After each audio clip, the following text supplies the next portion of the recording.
Hello guys, what's up? I hope you are doing fine. This is me, Mir Wahid, and today I am going to teach you the next lecture of Science and Technology. Science and Technology का next lecture जो है that is regarding gene editing. Gene editing क्या होती है इसको हम थोड़ा सा जानेंगे. Gene editing, what is gene editing ये हमें पहले समझना है. Gene editing is also known as genome editing. Gene editing का दूसरा नाम जो है that is genome editing is a technology that allows scientists to make precise modifications to an organism's DNA. ये एक ऐसी टेक्नोलॉजी है जो साइंटिस्ट्स यूज़ करते हैं सो दैट जो भी ऑर्गेनिज्म का डीएनए होता है उसको मॉडिफाई करते हैं. ठीक है. इट इन्वॉल्व्स एडिंग, रिमूविंग और altering genetic material at specific location. इस टेक्नोलॉजी में हम क्या इस्तेमाल करते हैं, इसमें हम ऐड करते हैं, इसमें हम रिमूव करते हैं, इसमें हम जेनेटिक मटेरियल मतलब डीएनए को अल्टर करते हैं, चेंज करते हैं कुछ लोकेशंस के ऊपर इन द जीनोम जो हमारे पास जीनोम होता है. Gene editing is done for various reason. Gene editing को क्यों किया जाता है, like including studying gene functions. हमें क्या देखना पड़ता है कि जीन कैसे फंक्शन परफॉर्म करता है. ट्रीटिंग जेनेटिक डिसऑर्डर्स, अगर कोई भी डिजीज़ होती है, जेनेटिक डिजीज़ होती है उसको ट्रीट करना. And improving agricultural crops, agricultural crops को इम्प्रूव करना. इसलिए जीन एडिटिंग करवाई जाती है. ठीक है. किस तरीके से जीन एडिटिंग की जाती है यहाँ से आपको ये और आगे देखना है. Why gene editing is done, क्यों जीन एडिटिंग की जाती है. मैंने आपको पहले ही बोला मेडिकल ट्रीटमेंट में इसका इस्तेमाल होता है, रिसर्च करनी होती है तो वहाँ पर भी इसका यूज़ होता है. It is used in agriculture. और दूसरा बायोटेक्नोलॉजी. मेडिकल ट्रीटमेंट में क्या होता है, टू करेक्ट जेनेटिक म्यूटेशन. ठीक है. किसी पर्सन को अगर कोई भी जेनेटिक म्यूटेशन हो रही है तो उसको करेक्ट करने के लिए we are using gene editing. Editing का मतलब हम जीन को एडिट करते हैं या कट करते हैं या अल्टर करते हैं. ठीक है. उनमें चेंज लाते हैं. That causes disease. तो हम क्या करते हैं, जेनेटिक म्यूटेशंस को हम चेंज करते हैं, करेक्ट करते हैं और जिसकी वजह से डिजीज़ हमें देखने को मिल रही थी. जैसे सच एज सिस्टिक फाइब्रोसिस और मस्कुलर एट्रोफी. सिस्टिक फाइब्रोसिस ले लो या आप ले लो मस्कुलर एट्रोफी आप ले लो. ठीक है. तो हम क्या करते हैं इस केस में, हम इसमें क्या करते हैं, जीन एडिटिंग करते हैं. Research to study the function of specific genes. Research में हम जीन एडिटिंग का यूज़ करते हैं. हम स्पेसिफिक जीन्स की फंक्शंस देखते हैं कि जीन जो होता है वो कैसे फंक्शन परफॉर्म करते हैं और and understand their role in health and disease. और हेल्थ और डिजीज़ में इसका रोल हमें देखने को मिलता है. उसके बाद अगर हम देखेंगे एग्रीकल्चर में इसका use to develop crops that are resistant to pests. हम ऐसे क्रॉप्स बनाते हैं जीन एडिटिंग के ज़रिए से जो क्रॉप्स पेस्ट रेजिस्टेंट होते हैं. अगर उन क्रॉप्स के ऊपर पेस्ट्स अटैक करते हैं वो क्रॉप्स जो होते हैं वो रेजिस्ट करते हैं, वो पेस्ट्स उनको कुछ नहीं कर पाते हैं. ठीक है. डिजीज़ रेजिस्टेंट, अगर कोई भी डिजीज़ होती है क्रॉप्स में तो वो डिजीज़ भी उनको कुछ नहीं करता है. एंड इन्वायरमेंटल कंडीशंस, और इन्वायरमेंटल कंडीशन से भी क्रॉप्स को बचाता है. जैसे ड्राउट होता है. ठीक है. ड्राउट कंडीशंस में ये क्रॉप सर्वाइव कर पाते क्योंकि हमने क्या किया है, हमने जीन एडिटिंग की होती है. बायोटेक्नोलॉजी में इसका ओवरऑल यूज होता है to produce organisms with desirable traits. हम ऐसे ऑर्गेनिज्म्स बनाते हैं जिनके कुछ स्पेशल ट्रेट्स होते हैं, जैसे कि bacteria that can produce insulin. हम बैक्टीरियाज बनाते हैं थ्रू जीन एडिटिंग जिससे हम इंसुलिन प्रोड्यूस करवाते हैं और फिर इंसुलिन हम डायबिटिक पेशेंट्स को देते हैं. आ रही बात समझ, ये आया समझ. प्रोसेस कैसे करते हैं हम, जीन एडिटिंग की प्रोसेसिंग कैसे करती है. हम क्या करते हैं, टारगेट आइडेंटिफिकेशन. सबसे पहले हम टारगेट को आइडेंटिफाई करते हैं. Scientists identify the specific gene और DNA sequence that need to be edited. जैसे कि ये हमारे पास डीएनए, ये हमारे पास डीएनए, तो इसमें कुछ पोर्शंस, सपोज यहाँ पर मैं दिखाता हूँ आपको, जैसे कि ये हमारे पास एक पोर्शन हमने लिया, इस पोर्शन को सपोज हमें एडिट करना है, इस पोर्शन को हमें चेंज करना है. तो scientist identify the specific gene और डीएनए. तो कुछ जीन्स या डीएनए को आइडेंटिफाई कर पाता है, जैसे मैंने ब्लैक से बनाया, इसको आइडेंटिफाई किया जाता है और इसी को एडिट किया जाता है. अब जब एडिट कैसे करेंगे, अब जो इनको पता है कि यहाँ पर प्रॉब्लम हमें देखने को मिलता है, ये इसको यहाँ पर क्या करेंगे, इस पोर्शन को ये कट करेंगे. ठीक है. Designing the editing tool. उसके बाद कुछ टूल्स बनाते हैं, जैसे हमें कपड़ा जो होता है उसको कटिंग करनी होती है तो हमारे पास जो होते हैं ना सीजर्स होते हैं जिससे हम इसको कट करते हैं. ठीक है. या हमारे पास कुछ और चाकू होते हैं किसी चीज़ को काटने के लिए.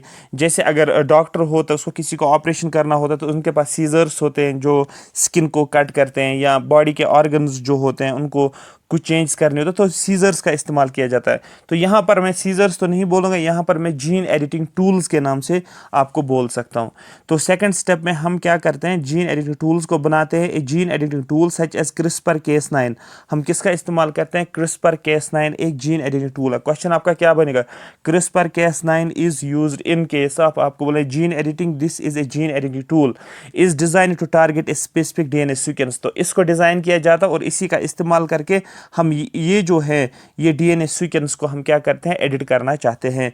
CRISPR-Cas9 कंसिस्ट्स ऑफ 2 की कंपोनेंट। जो CRISPR-Cas9 में 2 चीजें हमें देखने को मिलती है। एक होता है हमारे पास gRNA जिसको बोलते हैं guide RNA, that bind to the target DNA sequence. ये क्या होता है, ये बाइंड होता है टारगेट DNA सीक्वेंस में। जैसे कि येलो कलर का मैंने बनाया, अब यहाँ पर टारगेट DNA सीक्वेंस के साथ ये क्या हो गया, ये बाइंड हो गया। दूसरा एंड ए Cas9 एंजाइम, और एक और एंजाइम है जिसको बोलते हैं Cas9 जो DNA को कट करता है। तो अब मैं एक एंजाइम लेकर आया हूं, रेड कलर का एंजाइम। अब ये क्या करेगा, ये इसको यहां पर कट करेगा।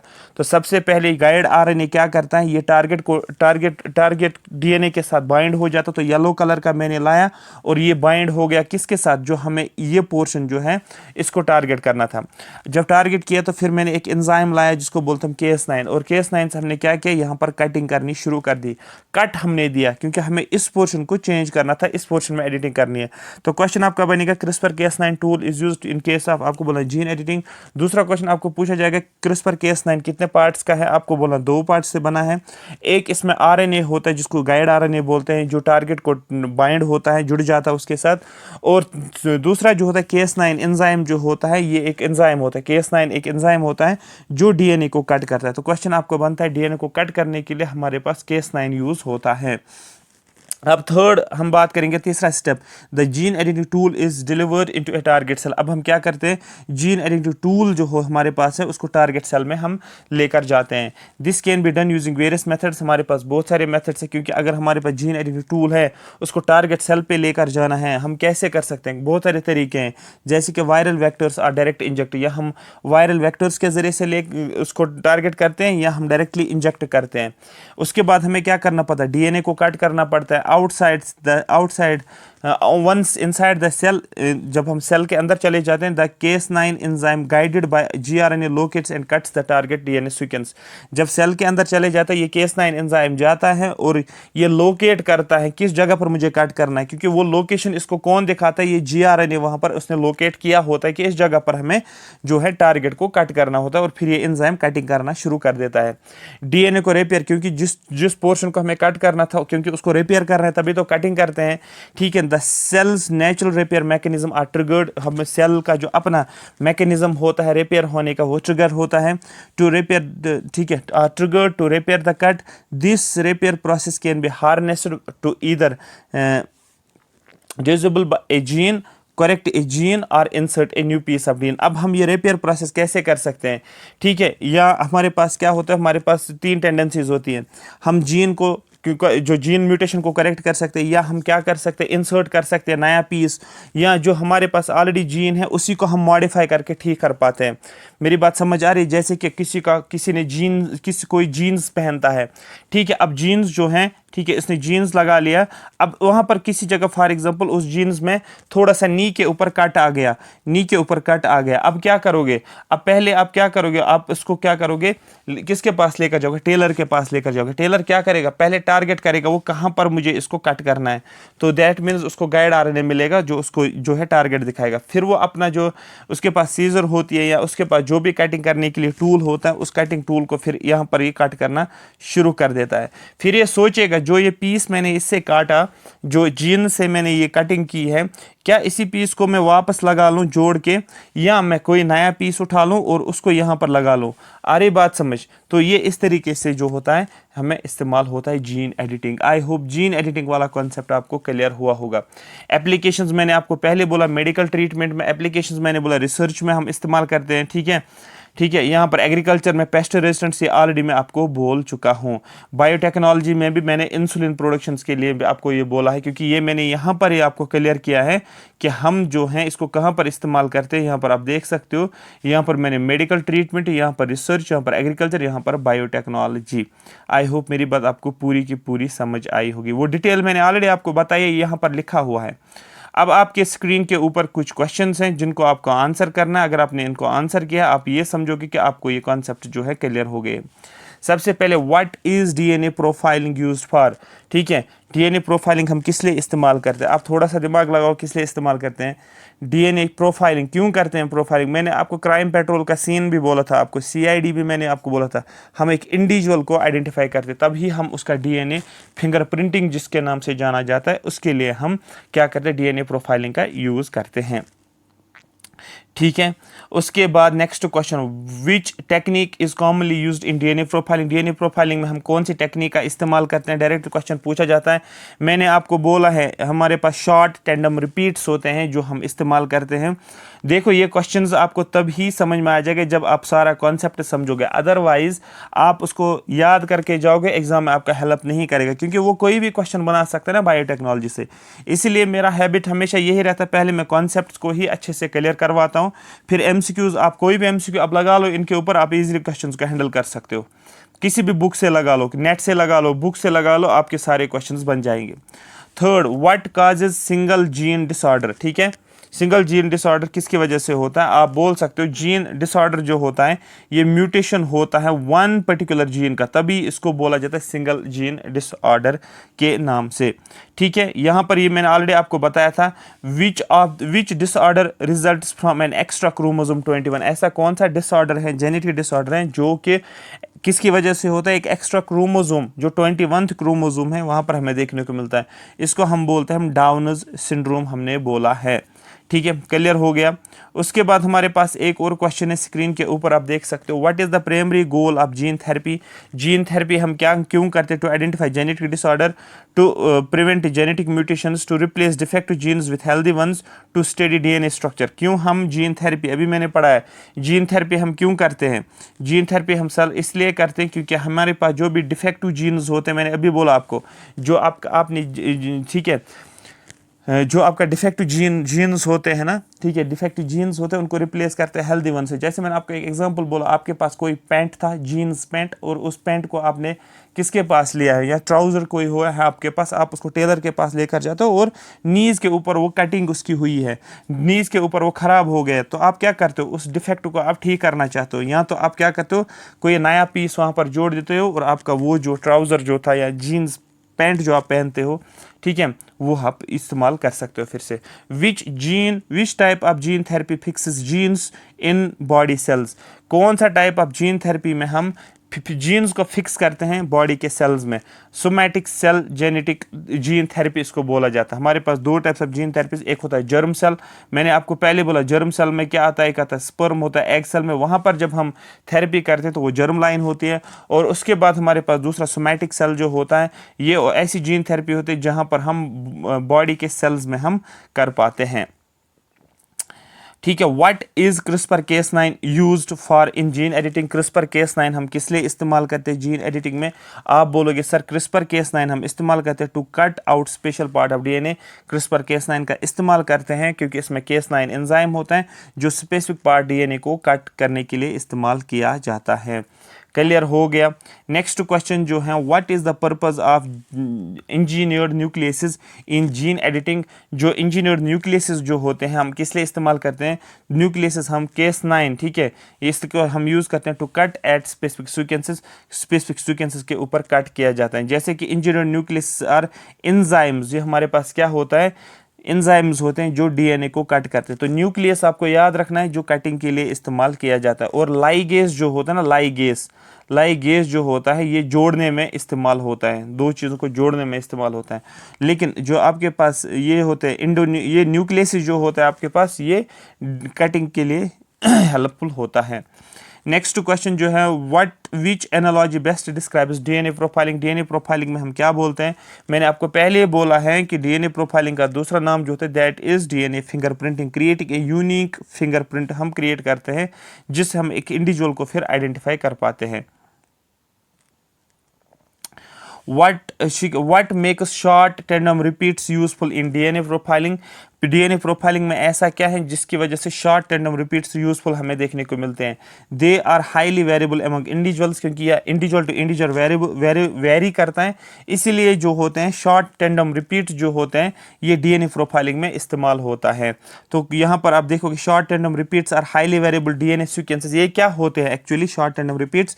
ये डीएनए सीक्वेंसेस होती है, लेकिन ये वेरी करती हैं। हर इंडिविजुअल को अपने अपने तरीके से ये रिपीट्स हमें देखने को मिलते हैं, जिसकी वजह से हम क्या करते हैं, फॉरेंसिक डिपार्टमेंट में हम आइडेंटिफिकेशन कर पाते हैं। यहाँ पर मैंने ऑलरेडी आपको बोला है केस 9, मैंने ऑलरेडी आपको क्वेश्चन पूछा है कि केस 9 क्या होता है। What is CRISPR?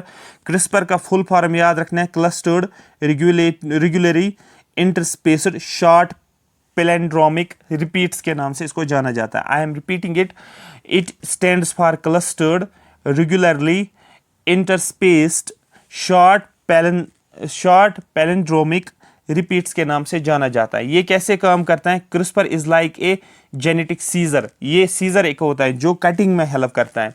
It uses a guide RNA. अब क्वेश्चन पूछा जाएगा इसमें कौन सा आरएनए यूज होता है, आपको बोला guide RNA to find specific part of DNA, जो एक डीएनए के स्पेसिफिक पार्ट को आइडेंटिफाई करता है।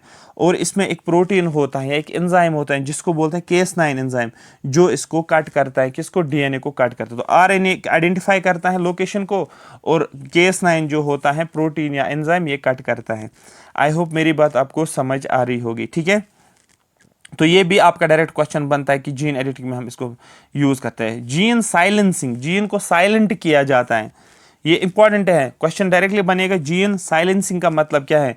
Gene silencing is a natural process, ये एक नेचुरल प्रोसेस होती है by which a gene's expression is inhibited, जो जीन का एक्सप्रेशन होता है। फॉर एग्जांपल उस हाइट के बारे में बताता है हमें, दूसरा कलर के बारे में बताता है, तीसरा हमारे हेयर का कलर बताता है, स्किन का कलर। तो जीन्स क्या, हर एक जीन की फंक्शन होती है।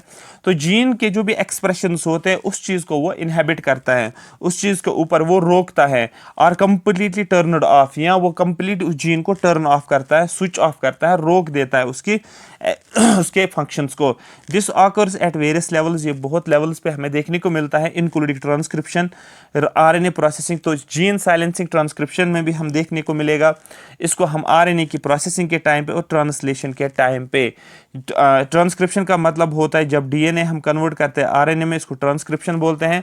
और फिर क्या होता है, फिर हम आरएनए से क्या बनाते हैं, ये क्या बोलते हैं, प्रोटीन्स बनाते हैं। तो डीएनए से जब प्रोटीन्स बनाते हैं बिकॉज ऑफ जो होता है एमआरएनए, मैसेंजर आरएनए, तो इसको बोलते हैं हम ट्रांसलेशन, और ये हो गया ट्रांसक्रिप्शन। तो इन सभी जगहों पर हम जीन साइलेंसिंग का हम देखते हैं। Gene silencing can be achieved through several mechanism. Gene silencing हम बहुत सारे तरीकों से करते हैं, बहुत सारे मैकेनिज्म्स हमारे पास हैं जिनसे हम जीन साइलेंसिंग करते हैं, इंक्लूडिंग आरएनए इंटरफ्रेंस। हम जीन साइलेंसिंग में क्या करते हैं, आरएनए इंटरफ्रेंस का इस्तेमाल करते हैं, डीएनए मिथाइलेशन का इस्तेमाल करते हैं, हिस्टोन मॉडिफिकेशन बहुत ज़्यादा इंपॉर्टेंट है।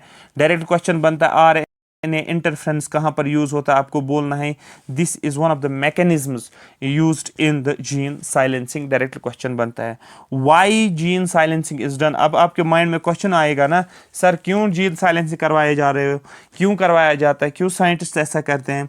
रिसर्च के पर्पज के लिए, to study the function of specific gene. हम एक जीन की फंक्शन को स्टडी कर पाते हैं by observing the effects of turning them of. अगर इसको टर्न ऑफ करेंगे जीन के फंक्शन को, तो हम देखेंगे हमारी बॉडी कैसे फंक्शन करती है, जीन का क्या होगा अगर उसका स्विच ऑफ किया जाएगा। जैसे हम बोलते हैं ना, आप कमरे, एक छोटे बच्चे को कमरे में रखो, वो खेल रहा है, ठीक है, लेकिन अब रात का टाइम है, शाम को 10 बजे वो कमरे में खेल रहा है और लाइट चल रही है। अब आप चाहते हो कि मैं देखूंगा ये छोटा सा बच्चा क्या करता है कमरे में, आप क्या बोलोगे? आप बोलोगे मैं बाहर जाऊंगा और मैं लाइट ऑफ करूंगा, दरवाज़ा थोड़ा सा खुला रखूंगा, देखूंगा फिर ये क्या करेगा। एग्जैक्टली यहाँ पर भी आप स्विच ऑफ करते हो, फिर देखते हो जीन क्या करेगा अब, ठीक है। तो जीन के फंक्शंस को आप स्टडी करते हो। तो जो छोटा बच्चा है उसको मैंने जीन यहाँ पर बनाया है, तो रिसर्च पर्पज़ के लिए हम देखते हैं। मेडिकल ट्रीटमेंट में भी इस्तेमाल करते हैं, to treat disease caused by over expression of genes. हम क्या करते हैं, हम डिजीज़ को ट्रीट करते हैं, क्योंकि अगर किसी को कोई बीमारी होती है, हम उसकी डिजीज़ को ट्रीट अगर हमें करना है, हम जीन साइलेंसिंग का इस्तेमाल करते हैं, क्योंकि उसकी डिजीज़ हो सकती है कि over expression of the gene, ठीक है, उसके जीन ने ज़्यादा एक्सप्रेशन दिखाए होंगे, ओवर एक्सप्रेशन किया होगा, जिसकी वजह से उसको डिजीज़ हो गई। अब हम उसी जीन को जब हम रोकेंगे, उसके फंक्शन को हम स्टॉप करेंगे, उसको स्विच ऑफ करेंगे, फिर हम देखेंगे हम इस डिजीज़ को ट्रीट कर पा रहे हैं या नहीं कर पा रहे हैं। सच एज सर्टन कैंसर्स और जेनेटिक डिसऑर्डर्स को हम ठीक कर सकते हैं। एग्रीकल्चर में to develop plants with desirable traits, हम कुछ ऐसे प्लांट्स भी बना सकते हैं जिनके कुछ ट्रेट्स होंगे, ठीक है, such as improved resistance to disease और पेस्ट्स, हम ऐसे क्रॉप्स बना सकते हैं, हम ऐसे प्लांट्स को क्रिएट कर सकते हैं जो कि क्या होते हैं, जो कि पेस्ट रेजिस्टेंस या डिजीज रेजिस्टेंस के तौर पे हम इस्तेमाल कर सकते हैं। ये सारे कॉन्सेप्ट्स पहले ही लेक्चर के ऊपर बेस्ड हैं। जीन्स अगर आपको समझ आया होगा, उसी के साथ ये रिलेट है। डीएनए कॉन्सेप्ट समझ आया होगा, आरएनए कॉन्सेप्ट समझ में आया होगा, सेल का कॉन्सेप्ट समझ आया होगा, तभी ये टॉपिक्स आपको समझ आएंगे।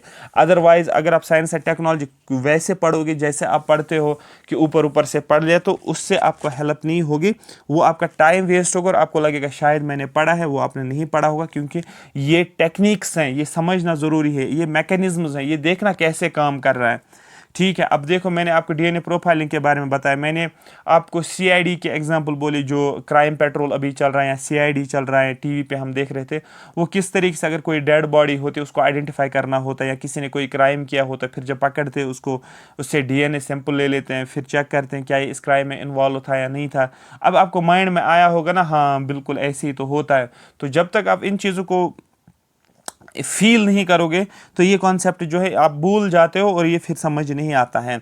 इसीलिए मुझे ये चीज़ थोड़ा सा आपको डेप्थ तो मैं तो नहीं बोल सकता हूँ, बट कॉन्सेप्चुअली आपको ये चीज़ें क्लियर होनी चाहिए। पेस्ट रेजिस्टेंट क्रॉप्स, मैंने आपको एग्जांपल अभी बोला, हम जीन साइलेंसिंग क्यों करते हैं, हम ऐसे क्रॉप्स बनाते हैं जो पेस्ट रेजिस्टेंट होते हैं। पढ़ने की ज़रूरत नहीं है, ये मैंने ऑलरेडी आपको बता दिया है, ठीक है। यहाँ पर एक और इंपॉर्टेंट कॉन्सेप्ट है माइटोकॉन्ड्रियल डीएनए। डायरेक्ट क्वेश्चन पूछा जाता है, इन सभी टॉपिक्स के ऊपर ऑलरेडी क्वेश्चंस पूछे गए, सभी ऑल इंडिया लेवल के एग्जाम्स हो या अगर किसी स्टेट में साइंस एंड टेक्नोलॉजी है वहाँ पर भी क्वेश्चंस पूछे गए हैं। माइटोकॉन्ड्रियल डीएनए का मतलब क्या होता है, ये डीएनए जो होता है ये माइटोकॉन्ड्रिया में, आपको पता है सेल के अंदर डीएनए होता है, माइटोकॉन्ड्रिया में भी डीएनए होता है। माइटोकॉन्ड्रियल डीएनए, इसी को mtDNA के नाम से जाना जाता है, is the DNA located in the mitochondria, ऐसा डीएनए जो माइटोकॉन्ड्रिया में पाया जाता है। Which are energy producing organelles, mitochondria क्या है, ये एनर्जी प्रोड्यूसिंग ऑर्गेनेलीज होते हैं found in the cell of most eukaryotic organisms. और ये माइटोकॉन्ड्रिया कहाँ पर हमें देखने को मिलता है, किसके सेल में, यूकैरियोटिक ऑर्गेनिजम्स के सेल्स में, ठीक है, most of the eukaryotic organisms के सेल में।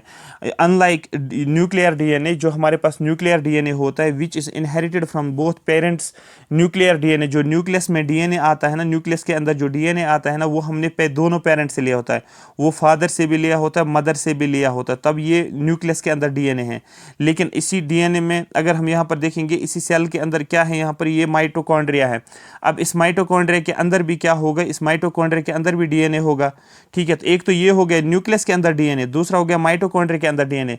ये डीएनए जो होता है ये इनहेरिट हम पर्टिकुलरली कहाँ से करते हैं, मदर से ही ये आता है, ये फादर से नहीं आता है। ये क्वेश्चन पूछा गया था कि माइटोकॉन्ड्रियल डीएनए जो होता है ये किससे आता है, ये कहाँ से इनहेरिट होता है। आपको बोलना है ये मदर से हमें मिलता है, ना कि फादर से। लेकिन जो न्यूक्लियस के अंदर डीएनए है दैट वी गेट, ये कहाँ से हमें इनहेरिट होता है, आपको बोलना है from both of the parents, father से भी मदर से भी।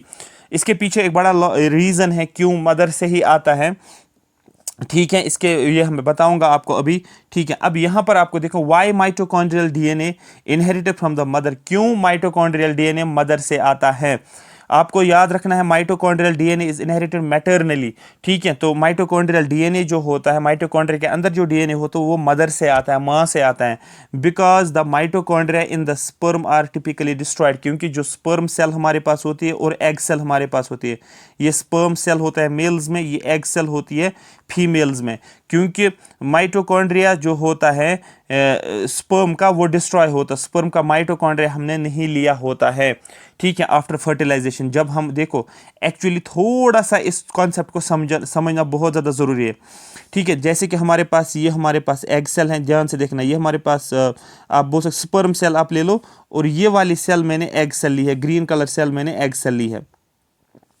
ठीक है। और सेल में आपको पता होता है, सेल में क्या होता है, सेल में साइटोप्लाज्म होता है, सेल में साइटोप्लाज्म होता है, इसमें साइटोप्लाज्म होता है, इस सेल में भी साइटोप्लाज्म होगा, सेल के अंदर माइटोकॉन्ड्रिया भी होते हैं। ठीक है, तो अब हमने एग सेल ली और हमने क्या ली, स्पर्म सेल ली, हमने फर्टिलाइजेशन करना शुरू कर दिया तो जाइगोट बन गया। तो यहाँ से क्या बनेगा, जाइगोट, और जाइगोट के बाद क्या होते हैं, एम्ब्रियो की डेवलपमेंट होती है और बच्चा पैदा होता है। ठीक है, उसकी डेवलपमेंट होती है, तो यहाँ पर हमने जाइगोट बनाया।